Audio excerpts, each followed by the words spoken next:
여러분 안녕하십니까? 광주 MBC 뉴스투데이 시작합니다. 먼저 오늘의 주요 뉴스입니다.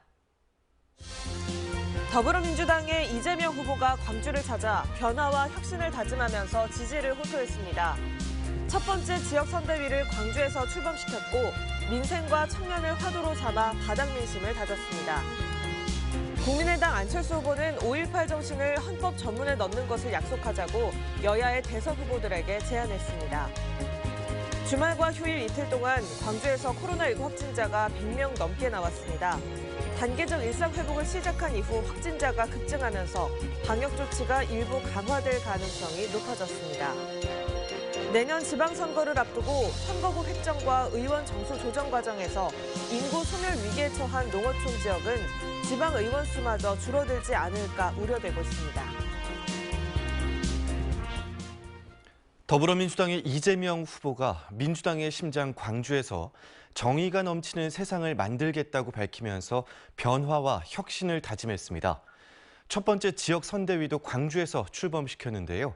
청년들을 전면에 내세웠습니다. 윤근수 기자입니다. 광주에서도 이재명 후보가 가는 곳마다 인파가 몰렸습니다. 후보를 에워싼 지지자들은 이재명을 연호하며 반갑게 맞았습니다. 이 후보는 국가폭력을 자행한 세력들과 반인륜 범죄자들은 끝까지 책임을 물어야 한다고 밝히며 정의를 강조했습니다. 정의가 넘쳐나는 나라를 만들어야 됩니다. 그리고 모두가 기회를 공평하게 누리는 나라를 만들어야 합니다. 이재명 후보는 광주에서 처음으로 지역 선대위도 출범시켰습니다. 18살 고등학생부터 장애인 영화감독까지 청년들이 공동 선대위원장을 맡았습니다. 이틀 전만 해도 제가 여기에 나올 줄 몰랐습니다. 참 오래 살고 볼 일입니다. 이 후보는 호남이 한없이 민주당을 사랑할 수 있도록 변화하고 혁신하겠다고 다짐했습니다. 우리 호남은 민주당의 텃밭이 아니라 민주당의 죽비이고 회초리입니다. 지금까지 그래왔고 앞으로도 그리해 주셔야 하고 그렇게 해줄 것으로 믿습니다, 여러분. 그러면서 철학도 역사인식도 준비도 없는 사람들에게 나라를 맡길 수 없다며 한다면 하는 자신을 지지해달라고 호소했습니다.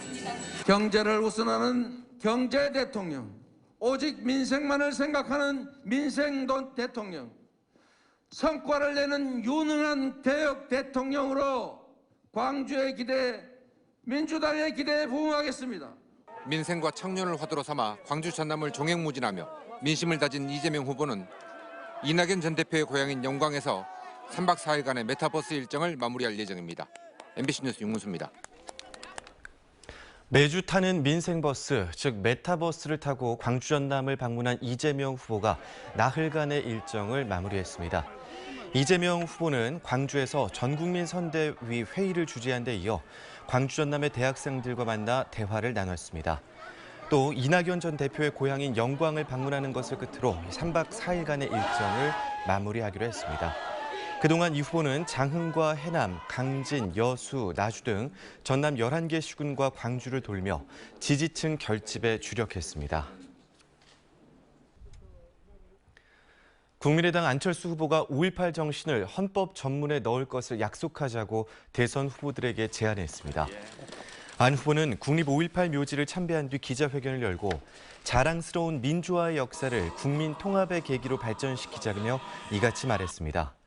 또 내년 초에 여야 대선 후보들이 국립 5.18 민주묘지를 공동 참배하자고도 제안했습니다. 주말과 휴일 이틀 동안 광주에서 코로나19 확진자가 100명 넘게 발생했습니다. 광주시에 따르면 토요일인 52명 확진 판정을 받은 데 이어 일요일에도 오후 6시 기준으로 53명이 추가로 확진됐습니다. 신규 확진자들은 주로 어린이집과 학교를 중심으로 발생했고 기존 확진자를 통한 연쇄 감염 사례도 잇따랐습니다. 단계적 일상 회복이 시작된 이후 4주 동안 광주에서 확진자가 900명 가까이 발생함에 따라 일부 방역 조치를 강화할 가능성이 높아지고 있습니다. 아침 추위가 많이 심해졌죠. 오늘 출근길도 추운 날씨로 시작합니다. 출근길 옷차림 따뜻하게 하고 나서야겠습니다. 광주는 그나마 영상 2도로 영상권에 머물러 있지만 장성과 곡성, 영하 2도 안팎 등으로 전남 곳곳에서는 영하권의 추위가 나타나고 있습니다. 그나마 다행인 건 이 심한 추위가 낮까지 이어지진 않겠습니다. 대부분 지역의 한낮 기온이 15도에서 16도 분포로 비교적 포근하겠고요. 대신 일교차는 14도에서 많게는 17, 8도가량까지 크게 벌어지겠습니다. 오늘 뚜렷한 비 소식은 없는데요. 다만 구름이 많이 지나겠습니다. 미세먼지 농도는 종일 보통에서 좋음 수준으로 공기는 깨끗하겠습니다. 현재 동해안 지역을 중심으로는 건조주의보가 발효 중인 가운데 우리 지역의 대기도 무척 메말라 있긴 마찬가지입니다. 오늘 낮 사이 산불 위험 등급 광주와 전남 대부분 지역에서 다소 높은 수준까지 치솟겠습니다. 화재 사고 나지 않도록 조심 또 조심하시기 바랍니다. 날씨 정보였습니다. 내년 지방선거 때 일부 지역은 지방의원 의석수가 감소될 위기에 처해 있습니다. 국가 균형 발전을 위해서라도 농어촌 지역을 배려하는 선거구 조정이 필요해 보입니다. 문현철 기자입니다. 전남도 선거구 획정위원회가 최근 2차 회의에서 의결한 시군별 의원 정수 산정 기준하는 인구 비중을 늘렸습니다. 지난 선거 때는 인구와 읍면동 비율이 30대 70이었으나 이번에 35대 65로 조정했습니다. 이 기준안대로 확정되면 전남 22개 시군 가운데 5개 농어촌군의 의원 정수가 줄게 됩니다. 강진군, 해남군, 완도군, 고흥군, 담양군이 각 1명씩 감소할 것으로 보입니다. 반면 인구가 늘고 있는 시군이 그만큼 의원 수를 가져가게 됩니다. 순천시가 2명, 여수와 나주시, 무안군이 각각 1명씩 늘어납니다. 의원 수가 줄어드는 지자체는 크게 반발하고 있습니다. 농어촌 지역은 지속적으로 인구가 감소되고 있으나 행정의 수요는 갈수록 늘어나고 있는 실정입니다. 인구수, 읍면동 가지고 결정하는 것보다도 지역의 면적까지 함께 포함해서 결정돼야 된다고 생각합니다. 지난 지방선거 때 기준인 인구 30, 읍면동 70을 적용하면 순천과 나주, 무안이 1명씩 늘고 고흥과 강진, 해남이 1명씩 줄어듭니다. 선거 획정위원회에서 어떤 안이 나오더라도 우리 도의회에서 승인 절차를 거쳐야 되기 때문에 각 시군 의회의 의견 또는 정당의 의견을 받아서 우리 도의회에서 아마 결정하게 될 것입니다. 국회 정치개혁특별위원회에서 정하는 광역의원 선거구 재획정도 마찬가지입니다. 2018년 헌법재판소가 결정한 광역의원 선거구 인구 편차 3대 1을 적용하면 전남의 광역의원 수는 농어촌 지역에서 2명 줄어들게 됩니다. 유권자 개인의 평등성, 표의 등가성 때문에 선거구 획정에 인구 대표성을 고려해야 한다는 논리입니다. 하지만 인구 감소가 심한 농어촌은 지방의원 수마저 쪼그라들어 더욱더 침체되고 소외받을 수밖에 없습니다. 앞에선 지방 분권과 균형 발전을 외치지만 현실은 양극화와 지방 소멸 가속화입니다. 결국 이러다가는 다 죽는다는 오징어 게임의 명대사가 떠오릅니다. 내년 초로 예상되는 지방의원 선거구 획정과 의원 정수 조정은 형평성과 평등성, 도농 간 격차 등 화두를 놓고 진통이 계속될 전망입니다. MBC 뉴스 문현철입니다. 공동주택 종사자의 인권 증진과 고용 안정을 위한 조례가 제정됐습니다. 이 조례는 공동주택 종사자의 인권 실태와 노동 환경 등에 대해 광주시가 조사한 뒤 미흡한 부분에 대해서는 입주자 대표회의와 주택관리업체 등에게 필요한 조치를 거도록 하는 내용이 담겼습니다. 관리사무소 직원과 경비원, 청소원 등 광주의 공동주택 종사자는 2,000명에 달합니다. 면장을 때려 다치게 한 고흥의 한 이장이 경찰에 입건됐습니다. 고흥경찰서는 지난 10일 고흥의 한 면사무소에서 새마을 지회장 선정과 관련해 면장과 말다툼을 벌이다 면장을 폭행한 혐의로 이장 A씨를 입건해 조사하고 있습니다. 한편 고흥군 공무원 노조는 이달 중순 해당 사건을 조사해달라며 경찰에 고발장을 제출한 바 있습니다.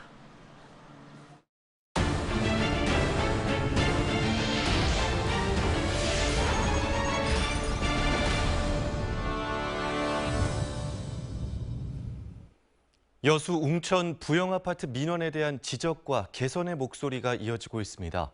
부영 측의 반복적인 분양 전환 행태에 대해 서민들의 내 집 마련을 위해서는 여수시가 의지를 갖고 바로잡아야 한다는 요구였습니다.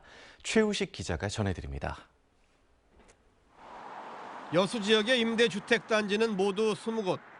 이 가운데 웅천 부영 2, 3차와 중림 부영 1, 2차가 현재 분양 전환을 추진 중입니다. 이번에도 높은 분양가와 부실 하자 시공, 공동체 편의시설 부족 등이 문제입니다. 이처럼 똑같이 반복되는 민원은 입주민뿐만 아니라 지역사회 전체가 분노하는 여수 지역의 사회 문제가 됐습니다. 여러 문제점들이 있지만 주식회사 부영은 입주민들의 요구를 묵살하거나 무시하면서 분양을 압박하고 있다며 사실상 협박을 하고 있다고 합니다. 일부에서는 건설사만 이익을 챙기는 10년 임대주택을 없애고 영구나 5년 임대만 시행하자는 제안도 나옵니다. 또 이미 마련되어 있는 제도를 통해 강력한 행정력을 발휘해야 한다는 주문도 나왔습니다. 분쟁 조정위원회를 통한 여수시 정부의 중재 및 개입을 가능하게 하는 조례가 제정돼 있는데도 이를 활용한 여수시의 적극적인 중재 노력이 부족했다는 주민들의 비판이 있는데 여수시는 이번 부영 측의 분양가 산정에 대해 국토부에 감정평가 타당성 조사를 의뢰했으며 결과에 따라 재감정도 가능하다고 밝혔습니다. 그동안 안 해왔는데 현재 모집 공고가 진행 중이니까 분쟁조정위원회가 구성이 되면 이런 분양 전환 등의 문제를 포함한 관련 공무원들의 부영 취업에 대해서도 원칙의 중요성을 강조했습니다. 김영란법 등 또 여러 가지 공직자윤리법 이런 것에 의해서 퇴임 후 취업 제한 대상 기업들이 있습니다. 그래서 그 법규에 맞게 반복되는 부영 아파트 민원을 이제는 근절해야 한다는 목소리가 높아지면서 여수시의 대응이 주목받고 있습니다. MBC 뉴스 최우식입니다. 광주시가 친환경차 보급 확대를 위해 추경 예산으로 전기 승용차 129대 보조금을 추가로 지원합니다. 지원금은 전기차 차종에 따라 534만 원에서 1,300만 원까지이고 신청 기간은 다음 달 10일까지이지만 사업비가 중간에 소진될 경우 조기에 종료될 수 있습니다. 광주시는 전기차에 대한 높은 관심으로 관련 보조금이 조기에 소진되면서 대기자가 증가함에 따라 추경 예산을 확보해 추가 신청을 받기로 했다고 밝혔습니다. 전라남도가 종합적인 해상풍력 산업생태계 구축 방안이 담긴 밑그림을 이달 말까지 완성하기로 했습니다.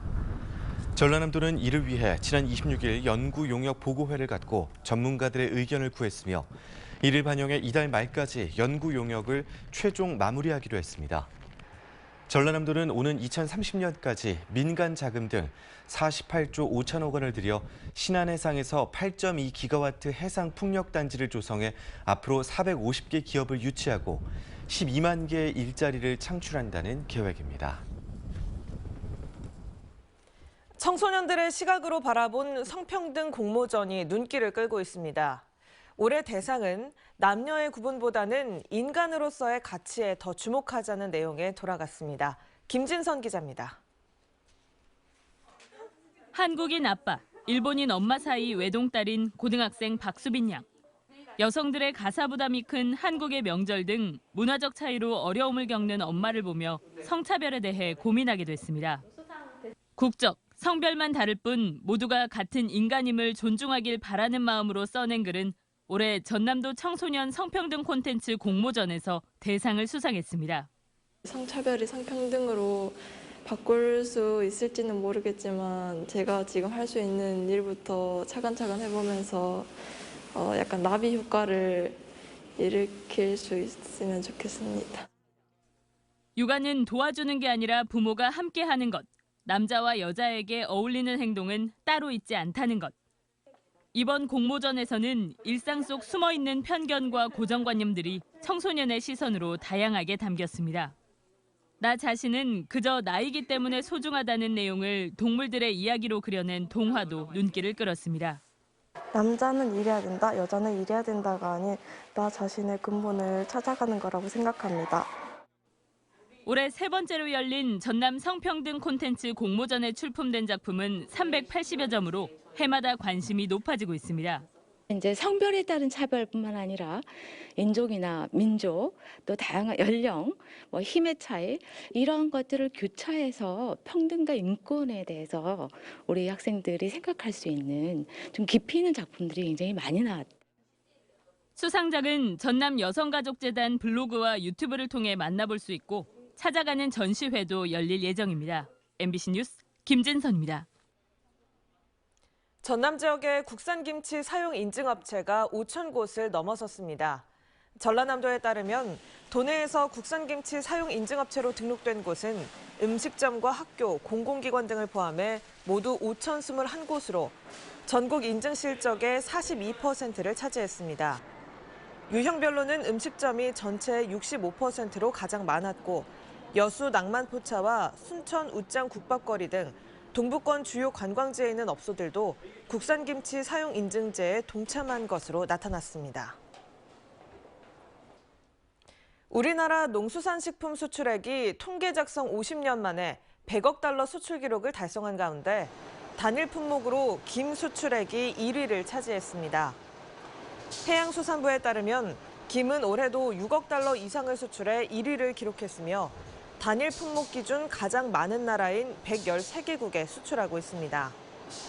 김은 전국 생산량의 80%가량을 전남에서 생산하고 있는 대표적인 전남의 전통 산업입니다.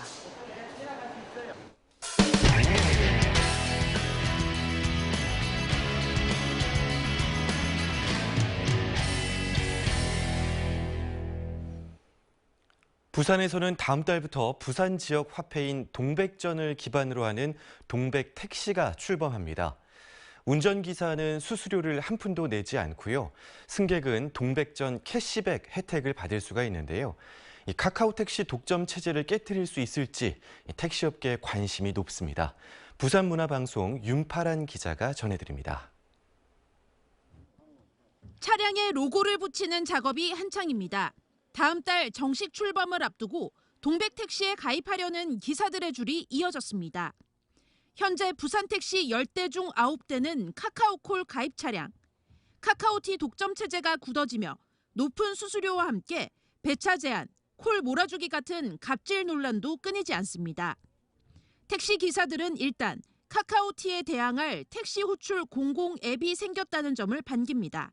식사를 하러 가지도 못하고 돌아다니다 보면 카카오 받으면 안 받으면 안 돼. 또 그 위치에 딱 지정해가지고 내려오는데 그러면 또 거기서 이제 왜 그렇게 시간을 지체하느냐 하는 여러 가지 그 추궁 비슷하게 그걸 하는 모양입니다.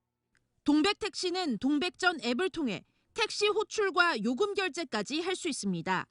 운전기사는 수수료를 전혀 내지 않고 승객은 동백전으로 10% 캐시백을 받습니다. 출범 석 달 후부터는 1%씩 마일리지도 쌓입니다. 이미 90만 명의 가입자를 보유한 동백전 앱을 이용한다는 점에서 초기 사용자 확보에 어려움이 없을 것으로 보입니다. 콜이든 아니든 아예 수수료 자체가 없기 때문에 그런 부분에 대해서 수익이 운수종사자나 택시업계에 돌아갈 것으로 기대하고 있습니다. 다만 내년 3월 동백전 운영 대행사가 교체될 수도 있어 시스템 안정성과 공공성을 유지할 수 있을지가 과제입니다. MBC 뉴스 윤파란입니다. 요즘 가정마다 스마트폰으로 인해 부모와 자녀 사이 갈등이 적지 않습니다. 잠시도 스마트폰을 손에서 놓지 못하는 스마트폰 과의존 청소년이 늘고 있는 건데요. 스마트폰에 중독된 청소년을 치유하고 또 재활시키는 정부 기관이 최근 대구에 문을 열었다고 합니다. 대구문화방송 권윤수 기자입니다. 청소년들이 스스로 움직이는 악어를 만드는 코딩 수업에 푹 빠져 있습니다. 종일 컴퓨터 게임이나 스마트폰 보기에 빠져 학교 수업은 힘들어했던 중고등학생들입니다. 이런 놀라운 변화를 이끌어낸 곳은 국립 대구 청소년 디딤센터입니다. 스마트폰 과의존 청소년을 치유하고 재활시키는 여성가족부 설립기관입니다. 이번 달 대구 달성군 구지면에 문을 열었습니다. 2012년 말 경기도 용인에 첫 청소년 디딤센터가 들어섰고 대구센터는 전국 2번째입니다. 가정에서도 굉장히 어려움을 겪습니다. 가족 관계도 안 좋아지고 그리고 친구들 간의 소통도 굉장히 어렵습니다. 그래서 이런 부분들을 우리가 치유하기 위해서 이 종합적인 치유센터를 만들게 되었습니다. 오랫동안 스마트폰을 보지 않는 연습을 위해 일주일에서 길게는 4주일 동안 센터 기숙사에서 지내면서 치유를 받습니다. 전문 상담사가 개인 상담과 집단 상담을 하고 미술, 음악, 원예 치유, 스포츠, 댄스 등의 다채로운 치유 프로그램이 마련돼 있습니다.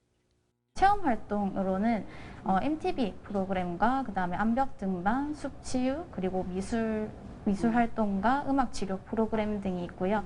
그리고 개인별 맞춤 상담 서비스를 제공하고 있습니다. 한국지능정보사회진흥원에 따르면 스마트폰 과의존 위험군에 속하는 유아동과 청소년이 해마다 늘고 있습니다. 코로나19가 대유행한 2020년 청소년 과의존 위험군은 전체의 35.8%로 높아졌고 고위험군도 5%로 많아졌습니다. 스마트폰 과의존 문제는 학교 밖 청소년, 학교폭력, 가정불화 등 사회적인 문제를 일으키는 요인이 될 수 있어 조기 치유 프로그램 활성화가 시급합니다. MBC 뉴스 권윤수입니다. 광주 전남 공동혁신도시 상생발전 사업의 하나로 광주시가 다음 달 8일부터 10일까지 청년 농부 언택트 장터를 엽니다. 이번 상생장터는 코로나19 예방을 위해 온라인으로 희망하는 품목을 선주문한 뒤 광주 지역 전원마을 거점센터에서 수령하는 방식으로 진행됩니다. 상생장터에서는 광주와 전남 농가 13곳이 참여해 친환경 버섯과 국산 콩을 이용한 된장 등 친환경 농산물들을 최대 33% 할인된 가격에 판매할 예정입니다. 전라남도와 전남관광재단은 국가 간 여행 안전권역 체결 예상국가를 중심으로 전남 관광상품을 운영하는 여행사에 해외 홍보비를 지원합니다. 이번 해외 홍보비 지원은 사전 공고와 심사를 통해 15개 여행사를 선정해 이뤄지며 500만 원에서 1,000만 원까지 지원합니다. 선정된 여행사는 싱가포르, 대만, 일본, 미국 등 여행 안전권역 체결 예상국을 대상으로 전남 관광 상품을 홍보하게 됩니다.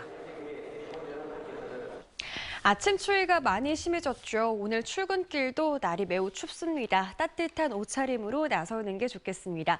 광주는 그나마 영상 2도로 영상권에 머물러 있는데요. 장성과 곡성의 아침 기온 영하 2도 안팎에서 출발했습니다. 그 밖에 전남 대부분 지역에서 영하권 추위가 이어지고 있는 상태입니다. 낮까지 추위가 이어지진 않겠습니다. 대부분 지역의 한낮 기온이 15도에서 16도 분포로 비교적 포근하겠고요. 일교차는 14도에서 많게는 17, 8도가량까지 크게 벌어지겠습니다. 오늘 뚜렷한 비 소식은 없지만 가끔 구름이 많이 지나는 날씨 예상되고요. 미세먼지 농도는 종일 보통에서 좋음 수준으로 공기는 깨끗하겠습니다. 한편 동해안 지역을 중심으로는 건조주의보가 발효 중인 가운데 우리 지역의 대기도 무척 메말라 있긴 마찬가지입니다. 광주와 전남 대부분 지역의 산불 위험 등급 오늘 낮 사이 다소 높은 수준까지 치솟겠습니다. 광주의 현재 기온 2도 안팎에 머물러 있는 상태입니다. 대부분 맑은 날씨가 이어지고 있습니다. 전남 지역을 중심으로는 아침 기온 차이가 큽니다. 신안의 현재 기온 10도 안팎으로 비교적 포근한데요. 완도 4도 안팎, 영암과 강진, 장흥에서는 영하권의 날씨로 매우 추운 날씨 보이고 있습니다. 한낮 기온은 대부분 15도에서 16도 분포로 비슷하겠고요. 낮 동안은 큰 추위 없겠습니다. 바다의 물결은 전해상에서 최고 1.5m로 비교적 잔잔하겠습니다. 내일부터는 비가 오거나 흐린 날이 많겠고요. 다가오는 금요일에는 눈 소식도 들어있습니다. 날씨 정보였습니다. 이상으로 광주 MBC 뉴스투데이를 마칩니다. 함께해 주신 여러분 고맙습니다.